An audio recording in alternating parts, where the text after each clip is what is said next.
हालांकि मधुबाला एक बहुत अच्छी अभिनेत्री थी, लेकिन उनके अभिनय से कहीं अधिक उनकी सुंदरता ने लोगों का ध्यान अपनी तरफ खींचा था। फिल्म इंडिया के संपादक बाबूराव पटेल कहा करते थे कि मधुबाला भारतीय फिल्म उद्योग की सबसे प्रतिभाशाली, बहुमुखी और सबसे सुंदर अभिनेत्री थी। उनको भारतीय फिल्म इंडस्ट्री की वीनस कहा जाता था। अपने जमाने की मशहूर अभिनेत्री बेगम पारा कहती थी कि कभी कभी मुझे मधुबाला की झलक मिल जाती थी जब वो सुबह वॉक के लिए जाया करती थी। अगर आपकी नजर उनके चेहरे पर पड़ जाती थी तो आपका दिन बन जाया करता था। मानना था कि सिर से लेकर पैरों के नाखून तक उनका शरीर पूरी तरह से परफेक्ट था, उसमें कोई भी दोष नहीं था। मीनू मुमताज कहती थी उनकी त्वचा इतनी गोरी थी कि अगर वो पान खाती थी तो आप देख सकते थे कि लाल रंग उनके गले के नीचे जा रहा है। मधुबाला के साथ रेल का डिब्बा फिल्म में काम करने वाले शम्मी कपूर उन्हें देखते ही अपना डायलॉग भूल बैठे थे। मशहूर भी प्रकाशित फोटो ने उनकी असाधारण सुंदरता के साथ न्याय नहीं किया है, लेकिन ऐसा भी नहीं था कि उनमें कोई कमी नहीं थी। खतीजा अकबर ने मधुबाला की जीवनी द स्टोरी ऑफ मधुबाला में लिखा था, अपने पिता के प्रति उनकी प्रश्न रहित निष्ठा, सही समय पर सही फैसला न ले पाने की उनकी अक्षमता और उनकी अत्यधिक भावुक प्रवृत्ति ने उनके जीवन को जटिल बना दिया था और जिसके कई बुरे परिणाम उन्हें झेलने पड़े थे। मशहूर अभिनेता देवानंद को मधुबाला की खिलखिलाती हुई हंसी सबसे ज्यादा पसंद थी। उन्होंने अपनी आत्मकथा रोमांसिंग विद लाइफ में लिखा था, उनका चेहरा सुबह की ओस की तरह हमेशा तरोताजा रहता था। उनकी शख्सियत की सबसे खास चीज थी उनकी मशहूर हंसी।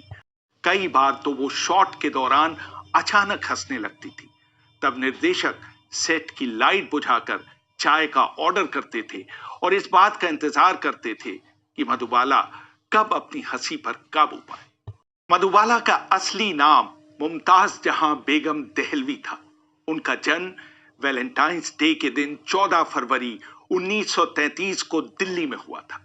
9 साल की उम्र में उन्होंने अपना फिल्म करियर शुरू किया था और उनकी पहली फिल्म थी बसंत। निर्देशक केदार शर्मा ने एक फिल्म शुरू की, बेचारा भगवान, जिसमें उन्होंने अपनी पत्नी कमला चैटर्जी को हीरोइन बनाया। लेकिन अचानक कमला का निधन हो गया और फिल्म रुक गई। सदमे से उबरने के बाद केदार शर्मा ने यह फिल्म फिर बनाने का फैसला किया और बाल कलाकार मुमताज को अपने असिस्टेंट राज कपूर के साथ बतौर हीरोइन ले लिया और मुमताज का नाम बदलकर मधुबाला रख दिया। फिल्म का नाम भी बदलकर रखा गया नील कमल। सन 1949 में मधुबाला की फिल्म महल ने उन्हें नए नए आजाद हुए मुल्क के नौजवानों के सपनों की मलिका बना दिया। राजकुमार केसवानी अपनी किताब दास्तान-ए मुगले आजम में लिखते हैं, झूले पर झूलती हुई एक शोक हसीना और बार बार पास आकर भी नजरों से ओझल होता वो परीनुमा चेहरा फिल्म के हीरो अशोक कुमार के साथ साथ जमाने के लिए एक तलब, एक प्यास बन गया। इस फिल्म ने बॉक्स ऑफिस पर सफलता के झंडे तो गाड़े ही, लेकिन उसी के साथ मधुबाला को किसी भी फिल्म की सफलता की गारंटी भी बना दिया।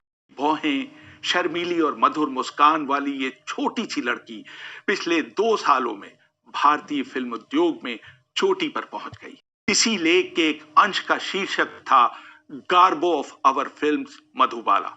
उन्हीं दिनों 3 बार के ऑस्कर पुरस्कार विजेता फ्रैंक कापरा एक अंतर्राष्ट्रीय फिल्म समारोह में भाग लेने बंबई आए। मूवी टाइम्स के संपादक बी के करंजिया अपनी पत्रिका का एक अंक लिए कापरा का इंटरव्यू लेने गए। उस पत्रिका के मुख्य पृष्ठ पर मधुबाला की तस्वीर छपी हुई थी। करंजिया अपनी आत्मकथा में लिखते हैं, कापरा ने पत्रिका देखते ही मुझसे पूछा, ये लड़की कौन है? क्या ये वाकई इतनी सुंदर है? क्या मैं इससे मिल सकता हूं? मैं उसे हॉलीवुड में रोल दिलवा सकता हूं। ताज होटल में मधुबाला के साथ एक मीटिंग तय कराई गई।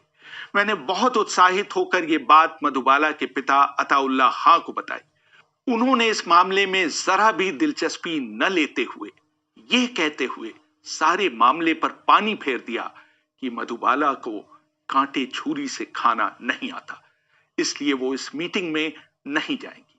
अगर उन्होंने मेरी बात मान ली होती तो मधुबाला को एक पूरी दुनिया में एक पहचान मिल गई होती। और मधुबाला एक दूसरे को प्यार करते थे, लेकिन मधुबाला के पिता को दिलीप कुमार की परछाई तक पसंद नहीं थी। उनको उनके नाम तक से परहेज था। B.R. चोपड़ा की फिल्म नया दौर में दिलीप कुमार के साथ नायिका की भूमिका के लिए पहले मधुबाला को चुना गया था। बंबई में इस फिल्म की शूटिंग की जानी थी, लेकिन बाद में निर्माता B.R. चोपड़ा को लगा कि इसकी शूटिंग भोपाल में भी करना जरूरी है। खतीजा अकबर लिखती हैं, मधुबाला के पिता अताउल्लाह खां ने अपनी बेटी को बंबई के बाहर शूटिंग करने की इजाजत देने से इनकार कर दिया। उन्हें लगा कि बंबई से बाहर जाने पर मधुबाला और दिलीप कुमार के बीच प्यार और परवान चढ़ेगा, इसलिए वो इसके लिए राजी नहीं हुए। तब तक फिल्म की 10 दिन की शूटिंग हो चुकी थी। इसके बावजूद B.R. चोपड़ा ने मधुबाला की जगह वैजयंती माला को फिल्म में ले लिया। वहीं से दिलीप कुमार और मधुबाला की जोड़ी अलग हो गई। इस मामले को B.R. रंजिया इस संबंध विच्छेद का दूसरा कारण बताते हैं। वो लिखते हैं, अताउल्लाह खां ने ये कहते हुए दिलीप कुमार को मधुबाला से शादी करने की इजाजत नहीं दी कि पहले वो अपनी बहनों की शादी करें। जब मैंने खां साहब से इस अजीब सी शर्त के बारे में पूछा तो उनका जवाब था, मैं नहीं चाहता कि मेरी बेटी दिलीप कुमार की बहनों के कपड़े धोए। आम धारणा के विपरीत अताउल्लाह खां मधुबाला से मेरी शादी के खिलाफ नहीं थे। उनकी अपनी एक प्रोडक्शन कंपनी थी। वो 2 बड़े स्टारों को एक छत के नीचे लाने के विचार से बहुत खुश थे। लेकिन अगर मैंने सारे मामले को अपने दृष्टिकोण से नहीं देखा होता तो वैसा ही हुआ होता जैसा वो चाहते थे। जब मुझे इसके बारे में पता चला तो मैंने मधु और उनके पिता दोनों को समझाने की कोशिश की कि मेरा फिल्में चुनने का अपना तरीका है और इसमें मैं निजी मामलों को लाने का पक्षधर नहीं हूं। लेकिन अताउल्लाह खां मधु को यह समझाने में कामयाब हो गए कि मैं उनसे अभद्र व्यवहार कर रहा हूं।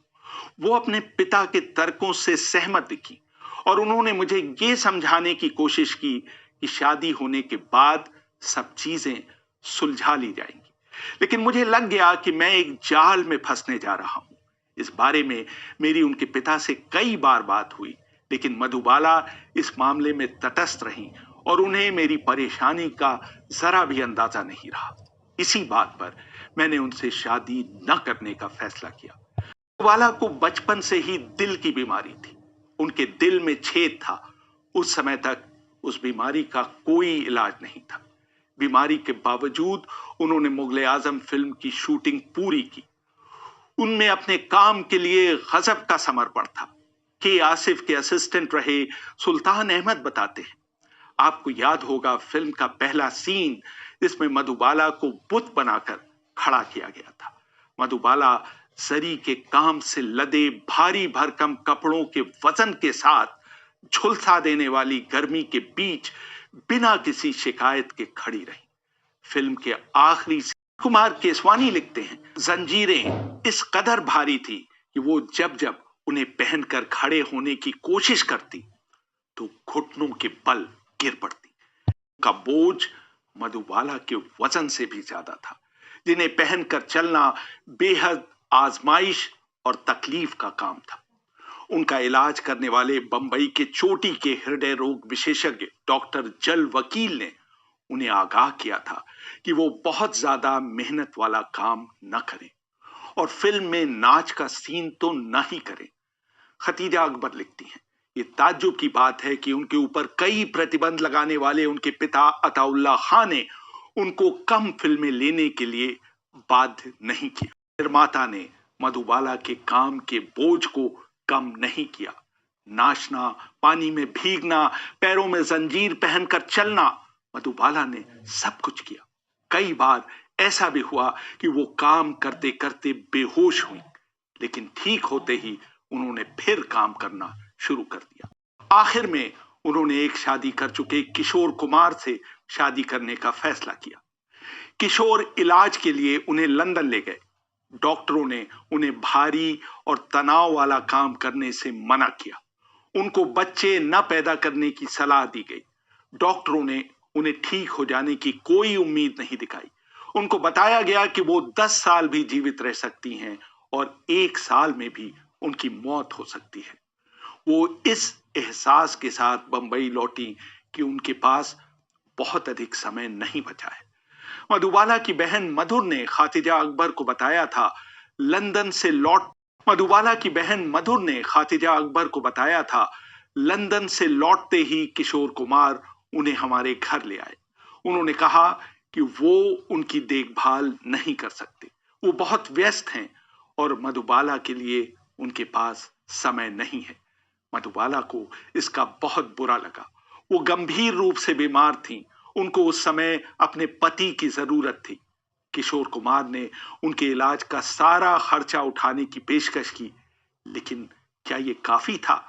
किशोर उनसे फोन पर बात करते, लेकिन धीरे धीरे किशोर का उनसे मिलने आना कम होने लगा। खतीजा अकबर लिखती हैं, ये एक बेमेल शादी थी जो जल्दबाजी में की गई थी। इस शादी से उन्हें कभी खुशी नहीं मिली। को किशोर से अत्यधिक प्रेम की दरकार थी जो उन्हें उनसे नहीं मिला। किशोर कुमार की चौथी पत्नी लीना चंद्रावरकर का मानना था कि जब मधुबाला को इस बात का एहसास हो गया कि दिलीप कुमार से उनकी शादी नहीं होने वाली, तो उन्होंने ये जताने के लिए कि वो किसी से भी शादी कर सकती हैं, उन्होंने एक ऐसे शख्स से शादी की जिन्हें वो ठीक से जानती भी नहीं थी। समय में दिलीप कुमार उनसे मिलने गए। उनका कहना था, बीमारी की हालत में भी वो उतनी ही आकर्षक लग रही थी। उनसे मिलने वालों में बी के करंजिया भी थे। उन्होंने लिखा, उनका चेहरा पीला पड़ा हुआ था। वो कमजोर जरूर हो गई थी, लेकिन वो तब भी सुंदर लग रही थी। अपने 36वें जन्मदिन के 9 दिन बाद 23 फरवरी 1969 को मधुबाला ने जीवन के साथ संघर्ष छोड़ दिया और हमेशा के लिए अपनी आंखें मूंद ली। कुमार, अशोक कुमार और कमाल अब्रोही उनकी शव यात्रा में शामिल हुए। दिलीप उनसे अंतिम विदा लेने कब्रिस्तान पहुंचे। फिर वो वहां से अपनी संवेदना व्यक्त करने मधुबाला के घर गए।